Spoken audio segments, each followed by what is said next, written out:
اصل نیکی یہ ہے، اللہ کہتا ہے مال کی محبت کے باوجود جو مال نکالتا ہے اصل نیکی یہ ہے. سبحان اللہ. مال کم ہو جائے گا. کتنی بار ہم نے کہا ہے، آپ کے سامنے مثال دی ہے.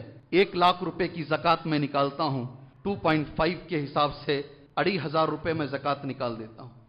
بڑی خوشی سے نکالتا ہوں. اللہ نے مجھے 1 کروڑ روپے دیے ہیں تو مجھے اسے انٹو کتنا کرنا ہے؟ 100 کرنا ہے نا. 2.5 1,00,000 کی زکوٰۃ اگر 2,500 روپے ہوتی ہے، اگر اللہ مجھے 1 کروڑ روپے دیے ہیں تو پھر مجھے کتنی نکالنی ہے؟ 2,50,000 روپے نکالنی ہے. کتنی نکالنی ہے؟ اب ذرا دل چھوٹا ہوتا ہے کیونکہ اب 2,50,000 ہو گیا ہے مسئلہ. اگر اللہ نے کسی کو 10 کروڑ روپے دیے ہیں، بہت سارے لوگ ہیں جب رشتہ دیکھنے کے لیے جاتے ہیں، رشتہ مانگنے کے لیے جاتے ہیں، کہتے وہ بلڈنگ بھی ہماری ہے، وہ بھی ہماری ہے، وہ ٹاپ فلور پر جو ہے نا وہ فلیٹ بھی ہمارا ہے، وہ فیکٹری بھی ہماری ہے. مگر جب زکوٰۃ نکالنے کا مسئلہ آتا ہے اور جب تمہارے پاس 10 کروڑ 20 کروڑ کی پراپرٹی آ جاتی ہے تو پھر ایسے صورت میں 10 کروڑ میں کتنا نکالنا پڑے گا؟ 1 کروڑ میں اگر آپ سبحان اللہ 2,50,000 روپے نکال رہے ہیں، آپ اس سے انٹو 10 کر لیجئے.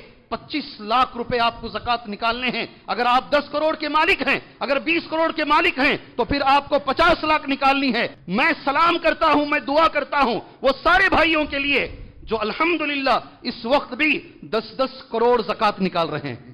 دل پہ پتھر رکھ کر نہیں، کریکٹ لفظ ہمارے لیے وہی اللہ نے کہا. یہ ہے نیکی، یہ کر کے دکھاؤ. ادھر چہرہ پھیرنا یہ بھی ہے، اللہ کا حکم ہے، مگر اصل اس سے بڑی نیکی یہ ہے کہ تم مال کی محبت کے باوجود اللہ کے راستے میں جو مال نکالتے ہو یہ قربانی ہے. ایک طرف اللہ کی محبت ہے اور ایک طرف مال کی محبت ہے. یہ دو محبتوں کے بیچ میں آپس میں موازنہ ہوتا ہے. تو آدمی جب اللہ کی محبت کو غالب کر کے مال نکالتا ہے یہ اس کے ایمان کی دلیل ہے. اسی لیے نبی نے کہا وہ صدقۃ برہان. صدقہ دلیل. کیوں اللہ کے نبی نے دلیل کہا؟ یہ اس کے مومن ہونے کی دلیل ہے کہ یہ سچا پکا مومن ہے. اس کے سامنے مال کی محبت کوئی معنی نہیں رکھتی. اللہ کی محبت سب سے بڑی ہے. سبحان اللہ.